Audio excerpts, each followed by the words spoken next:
তোমার আব্বা ওই আসগর আলী সাহেবের কাছ থেকে বড় অঙ্কের একটা টাকা ধার করছে।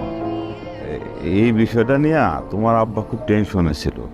আস্তে আস্তে ধারের টাকাটাও বাড়তে থাকে, আমাদের ব্যবসাটাও ডাউনের দিকে, আগের মতো আর চলে না। কি বলতেছেন চাচা এগুলো? না মানে চলে, কিন্তু যে আগে তেমন একটা রমরমা ব্যাপার ছিল, সেই ব্যাপারটা নাই এখন। দোষ তো আপনার। আপনি তো আব্বারে উস্কাইছেন এই লোন নেওয়ার জন্য। এত টাকা লোন নিছে, অথচ টাকা কোনো কাজেই আসে নাই। তুই চাচার সাথে এভাবে কথা বলতেছিস কেন? ভদ্রভাবে কথা বল। চাচা 30 বছর ধরে আব্বার সাথে আছে, এই ব্যবসা উনিও আগলায় রাখছিল, এটা বলে যাস না।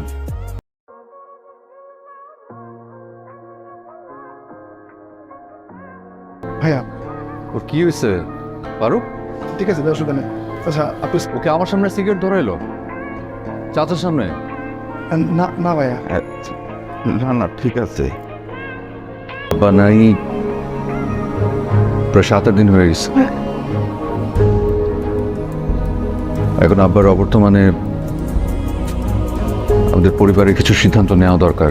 আমিও তো 3-4 বছর ধরে দেশের বাইরেই আছি, তো নিজের ব্যাপারে নিজেই কিছু বুঝতেছি না। আমি কি ওইখানে থেকে যাব নাকি এখানে চলে আসবো জানি না এখনো।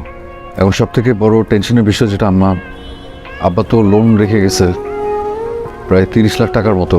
সম্পত্তি বলতে আছে তো শুধু ওই হোটেলটা। তো আমি যেহেতু দেশের বাইরে থাকি, আমার মনে হয় ভালো হয় যে ইমরান হোটেলটা সামলাইলো আর আমি বিদেশ থেকে টাকা পাঠাইলাম। আমরা সবাই মিলে যদি ওই লোনটা শোধ করে দিই, একটা বড় টেনশন শেষ হবে। তারপরে আমরা সব গুছায় আমরা নতুন করে শুরু করলাম। না, আমি পারবো না। আমি এসব হোটেলের দায়িত্ব রেতে নিতে পারবো না। ভাতের হোটেলের ব্যবসা আমি করতে পারবো না। আমরা আলোচনা করতেছি ইমরান, এখনই পাট করে কথা বলে ফেলিস না। বাট করে কথা বলবো তো, হুট করে তুমি 3-4 বছর পরে এসে তুমি যা ইচ্ছে সিদ্ধান্ত দিয়ে দিবা? আমাদের টাকা কেন নাই? কারণ তোমাকে বিদেশ পাঠানোর জন্য জমি জমা যা ছিল সব বিক্রি করে দিচ্ছে। টাকা থাকবে কোত্থেকে এখন? তুই ইমরানের কথায় মনে কষ্ট নিস না, ওর একটু মাথা গরম বেশি। প্রথম থেকেই ওর ব্যবসার প্রতি মনোযোগ নাই, আর লেখাপড়াটাও ঠিকভাবে করে নাই। কষ্ট নিস না। ভাইজান হিসাবপত্রের যে অবস্থা দেখতেছি, আমি তো কোনো সম্ভাবনাই দেখতেছি না। আমার মনে হয় হোটেলে বেঁচে দেন, বেচা যার যার হিসাব বোঝায় দেন। ইমরান তো ব্যবসা করতেই চান, আপনি বিদেশ চলে যান, এটাই মনে হয় ভালো হয়। তোর কি মাথা ঠিক আছে? তুমি কি বলতেছো? এই হোটেলের ইতিহাস সম্পর্কে কিছু জানো? আব্বা প্রথমে এসে এখানে ছোট্ট একটা হোটেল দিছিল, 7-8 জন বসতে পারতো। আজকে দেখো কত বড় করছে। আর ইমরান নাক ছিটকায় না, এটা ভাতের হোটেল, তার খুব গায়ে লাগে। ও কি ভুলে গেছে এই ভাতের হোটেল থেকে আমরা সবাই চলছি, বড় হয়েছি? মাহে হোটেলটা মনে হয় থাকবে না, বুঝছো? বিক্রি করে দিতে হবে। কি বলতেছে গোলা? নোটিশ আসছে, 3 মাসের মধ্যে লোন শোধ করতে হবে, নাহলে কিন্তু হোটেল নাই। দেখ ইমরান এই ব্যবসা করবে না, হ্যাঁ? আর ভাইজান কি লন্ডনে ভিসা বাদ দিয়ে ভাতের ব্যবসা করবে? নেবা। আর আমার কথা যদি বলো, সরি, আমিও করবো না। কাজে এটা বিক্রি করে যার যার অংশ বুঝে নিলে ভালো না? আমার একটা দাবি আছে আম্মা।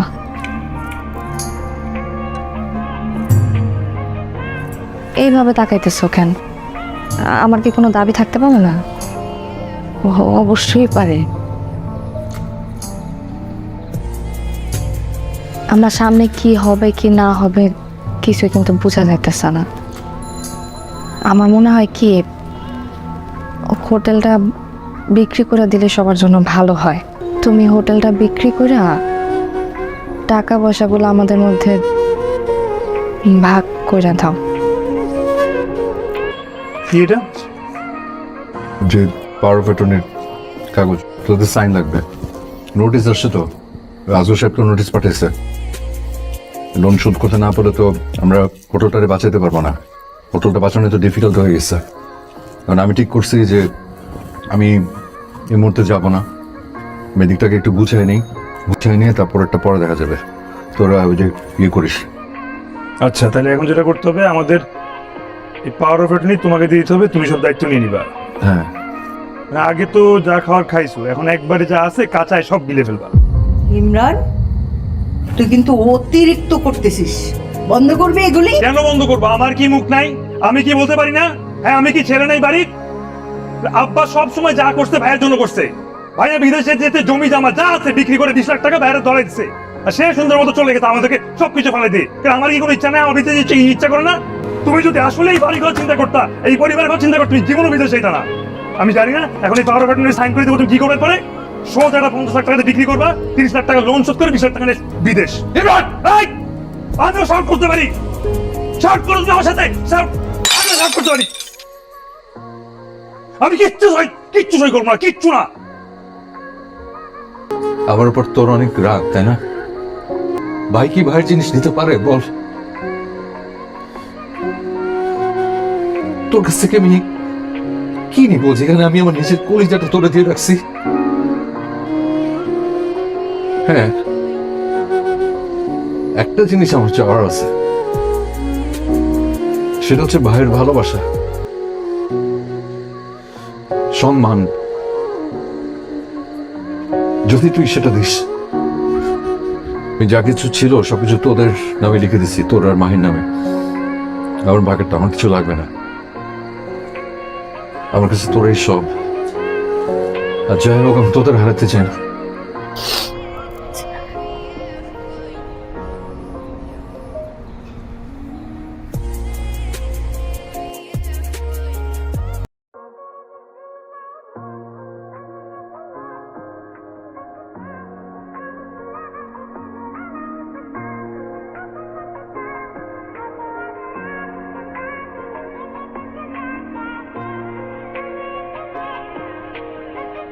হ্যাঁ, তুমি না বলছো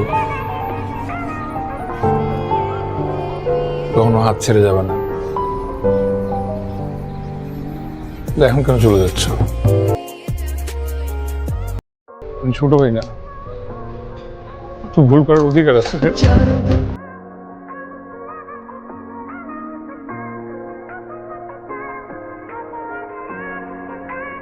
আমরা সময় মেয়ে টাকা ম্যানেজ করে ফেলতে পারবো, এটা কোনো ব্যাপার না।